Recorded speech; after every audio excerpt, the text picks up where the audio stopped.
On air, online, on demand. Watch AFR when you want, where you want with CN8, the Comcast network.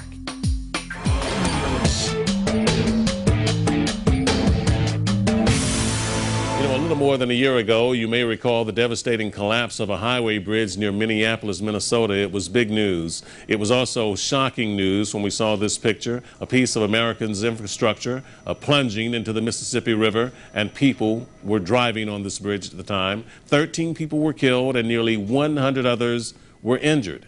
Now, in the last year since then, construction crews have worked around the clock to try and rebuild the replacement bridge. You can see some of the work here in a time-lapsed video. This project will cost more than $230 million, but the collapse also taught us an important lesson about the safety and security of our roads and bridges. Emergency inspections were launched in states all across the country as a result. Some of that heightened awareness led to the discovery of many other examples of failing infrastructures, like this one in Philadelphia. Earlier this year, a large crack was discovered in a support column beneath busy I-95. A 3-mile stretch of road was closed for days as emergency repairs were made over that span, which, by the way, carries nearly 200,000 cars and trucks every day. So it got us to thinking. Just how safe are the nation's bridges and highways today?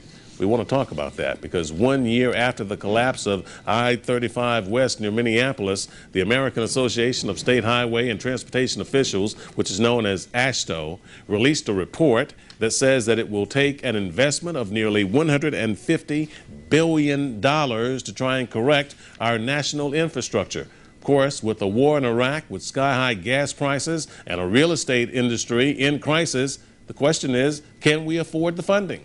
Are we on a highway to disaster? That's the question. Dan McNichols is an interstate highway expert who has studied this issue in great detail, and he was at the site of that bridge collapse last year in Minneapolis and was granted behind-the-scenes access to the investigation. He's joining me now. First of all, 1 year later, well, also let me just point out, he's also the author of a chapter of the growth of the interstate system in the forthcoming book, Legendary Leadership, about how the nation's governors cooperated during the 1950s to build so many of those highways. 1 year later, after we saw what happened, and then we found out that so many of these other cities were in great decline as well, has the appropriate, in your opinion, appropriate amount of attention been given to this? You know, I don't think enough attention can be given to this, Art. It's a dire situation. The word crisis is overused today, unfortunately, because that's the perfect term for this situation. The catastrophe in Minneapolis enlightened, I think, Americans to just how serious our crisis is with bridges. You can't give it enough attention, and it's not getting enough attention. You were at, let's deal with the case in Minneapolis. You were there when you got there. Just kind of walk me through some of what you saw actually being on the scene.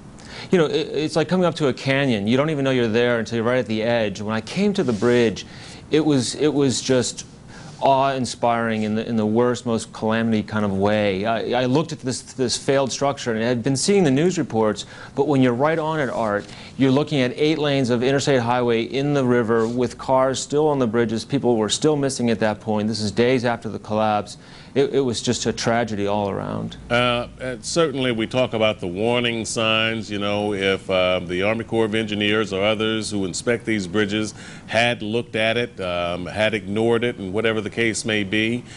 Do we see a lot of track records like that where something may have been given a once-over and glanced at, but nothing was done about it?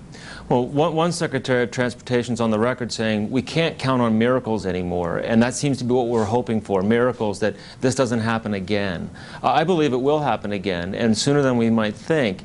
1 out of every 4 bridges in America is either structurally deficient or functionally obsolete. And that means structurally deficient, something's wrong with it. It could be so bad that they need to shut it down.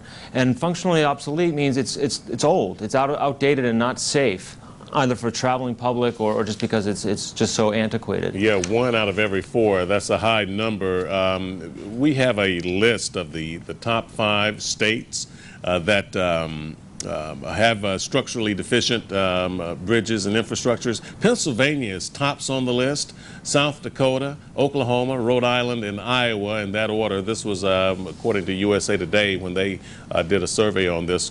We know that Pennsylvania, which is located in the northeast area of the United States, is just one of many states around the northeast who have crumbling and decaying bridge structures. Yeah, if cancer is the #1 killer for humans, it's decay that's the #1 cancer for bridges. The #1 cause of collapse would be from erosion, corrosion. And we in the Northeast, the Mid-Atlantic region as well, we're a snow belt region. We use salt to get rid of the snow, and as a result, we have a lot of rust. We are the rust belt. We're full of corrosion, and that's why our bridges are so in such rough shape. Yeah, do you believe that this will ever, and it's been getting some attention, Pennsylvania Governor Ed Rendell, I believe, is chairing the National Commission on this, and some monies have already been allocated in all of these states to try and correct the problem, but the critics are saying not nearly enough money.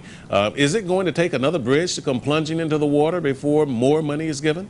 No, I think it'll happen eventually, but it's not happening quickly enough. And you know, in Pennsylvania, in Philadelphia, on the busiest highway in arguably the world, I-95, when you have a 15-foot column that holds up a major piece of interstate highway, having a 6-foot crack in it, shutting down the interstate for 2 days, that's embarrassment. That is showing the rest of the world that we are a very weak nation when it comes to our bridges. Yeah, well, certainly we don't want to strike unnecessary fear into the American public out there, but there are a lot of really big bridges out there, and there are smaller bridges, and we don't want any of them to collapse, but we do have to sound this alarm. Someone said if this had been done earlier, we could have averted tragedies.